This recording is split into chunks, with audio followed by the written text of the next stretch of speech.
Bismillahirrahmanirrahim. Assalamualaikum warahmatullahi ta'ala wabarakatuh. Dan salam sejahtera kepada para penonton di luar sana. Pada zaman kini, kita dapat lihat umat Islam telah terdedah dengan gejala rasuah, yang mana gejala ini telah ada sejak pada zaman Nabi Muhammad sallallahu alaihi wasallam sehingga kini. Tambahan pula, gejala rasuah pada zaman kini makin hari makin merebak dan memberi kesan yang buruk bukan saja pada kestabilan politik, bahkan ekonomi negara juga akan terbantul. Lantaran daripada itu, kami kumpulan 2 ingin mengupas tentang tajuk tribulasi rasuah di Malaysia. Apakah itu rasuah? Rasuah itu bermaksud penerimaan atau pemberian suapan sebagai upah atau dorongan untuk seorang individu kerana melakukan atau tidak melakukan sesuatu perbuatan yang berkaitan dengan tugas rasmi. Seterusnya, mari kita lihat faktor-faktor rasuah di negara Malaysia. Dipersilakan. Assalamualaikum warahmatullahi wabarakatuh. Nama saya Muhammad Faiz bin Azlan, nama matriks 068952. Seterusnya, saya akan menerangkan tentang faktor-faktor rasuah di Malaysia. Faktor-faktor rasuah di Malaysia yang pertama ialah disebabkan oleh persepsi masyarakat Malaysia yang kerap menilai kejayaan seseorang berdasarkan pemilikan materialistik dan juga pemilikan signifikan seperti kuasa dan pangkat lebih dominan.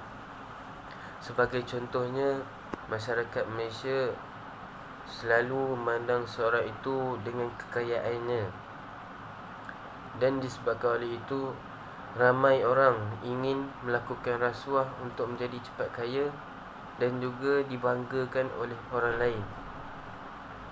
Seterusnya, faktor-faktor rasuah ialah penguatkuasaan undang-undang yang lemah dalam sistem perundangan di negara Malaysia ini.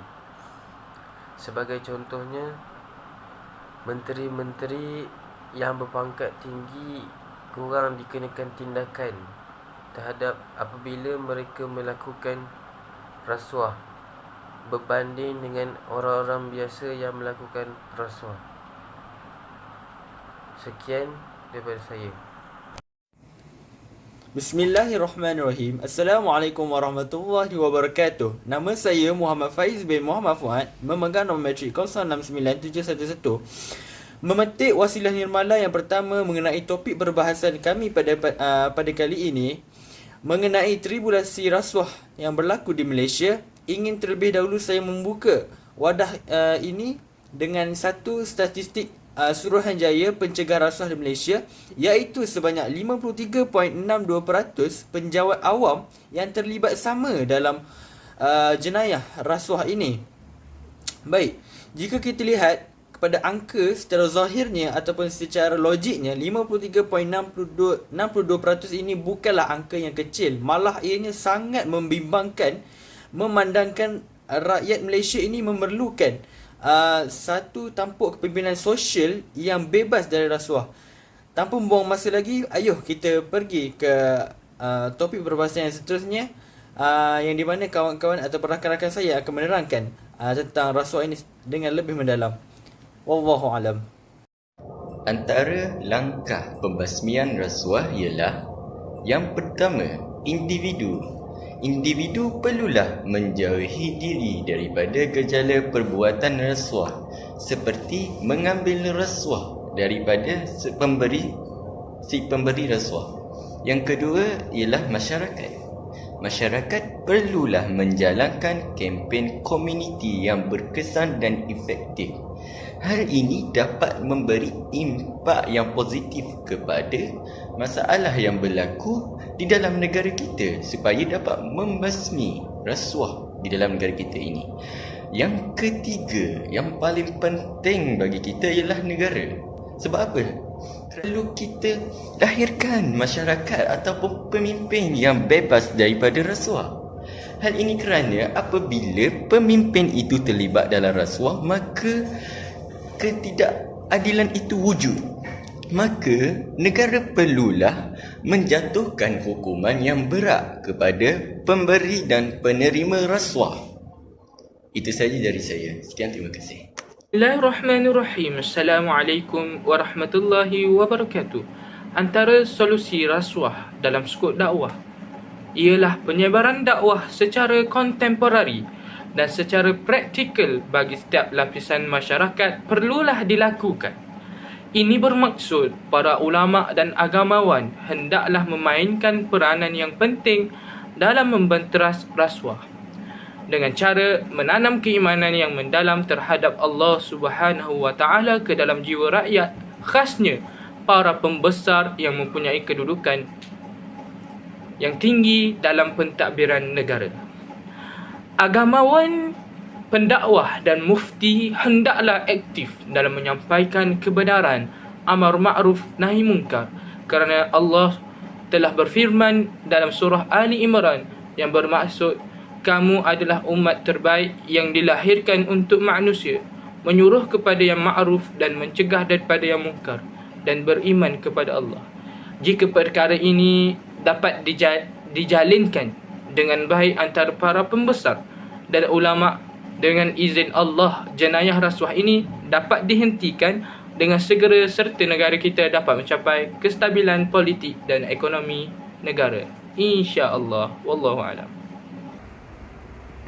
Bismillahirrahmanirrahim. Assalamualaikum warahmatullahi wabarakatuh.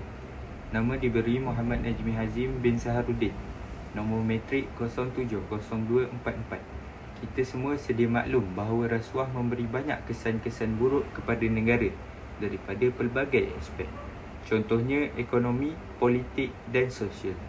Antara kesan yang dapat dilihat daripada aspek ekonomi ialah pembangunan infrastruktur tidak seimbang serta saksama. Daripada segi politik pula, rasuah melahirkan ahli-ahli politik yang tidak amanah dan telus dalam menguruskan negara. Yang terakhir, daripada segi sosial, rasuah mengakibatkan fungsi perjalanan bagi sesuatu kelompok sosial akan tergugat dengan mudah dan drastik. Itu sahaja daripada saya. Wallahu a'lam. Bismillahirrahmanirrahim. Assalamualaikum warahmatullahi wabarakatuh. Nama saya Izzat Aiman bin Muhammad Zaidi. Nombor matrik saya 069843. Baiklah, seperti mana yang telah diterangkan tadi oleh sahabat-sahabat saya, kita dapat lihat bahawa anti rasuah ini boleh mendatangkan implikasi atau kesan yang positif terhadap diri ataupun negara kita. Antaranya dapat mewujudkan negara yang bebas daripada rasuah, mengelakkan penyelewengan dalam kelompok sosial, sama ada kelompok yang besar ataupun kelompok yang kecil, serta dapat melahirkan personaliti pekerja yang berintegriti dan amanah dalam sesebuah pekerjaan, dalam melakukan sesebuah pekerjaan.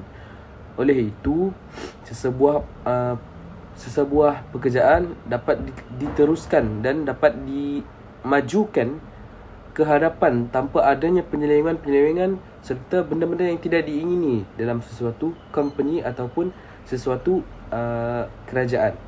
Sekian itu saja daripada saya. Bismillahirrahmanirrahim. Assalamualaikum warahmatullahi wabarakatuh. Nama saya Farhana Zambi Hanafi.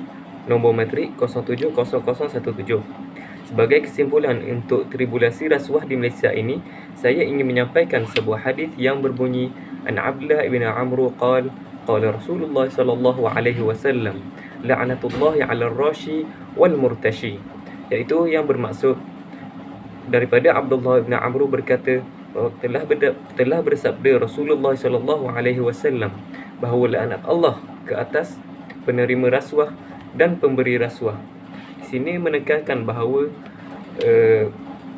Nabi Muhammad telah memberi amaran kepada kita, khususnya umat Islam, agar menjauhi perkara rasuah, sama ada kita menerima atau kita memberi rasuah kepada seseorang, kerana ini memberi kesan